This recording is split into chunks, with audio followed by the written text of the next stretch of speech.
Le secrétaire d'État américain Michael Pompeo a déclaré lors de la conférence de presse qu'il s'était montré franc dans le traitement des différences significatives entre nos nations. La mer de Chine méridionale vient en premier, suivi des affaires de Taïwan. M. Pompeo a réaffirmé les liens forts de son pays avec Taïwan. Yang Jiechi, chef du bureau du comité des affaires étrangères du Politburo du Parti communiste, a souligné que Beijing restait attaché au principe d'une seule Chine. Il a mis en exergue la résolution de la Chine de préserver sa souveraineté et son intégrité territoriale et a déclaré que les séparatistes à Taïwan constituaient une grande menace à cet égard. Il a averti que Taïwan était une question de principe.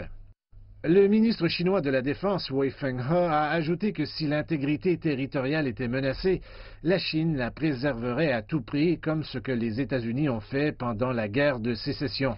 Bien que Pompeo ait qualifié la réunion de conversation constructive, il a déclaré qu'il s'inquiétait du traitement réservé par la Chine à sa minorité musulmane. Le président chinois Xi Jinping, cité par Yang, a déclaré que les droits de l'homme pouvaient toujours être améliorés, mais qu'en Chine, les droits de l'homme sont pleinement protégés. Il a exhorté les États-Unis à ne pas s'immiscer dans les affaires intérieures de la Chine. Le secrétaire Pompeo n'a pas qualifié l'Iran de différence significative par rapport à la Chine, mais l'administration Trump espère collaborer avec Beijing pour ramener à zéro les recettes d'exportation du pétrole iranien après le retrait du président Trump de l'accord nucléaire de 2015.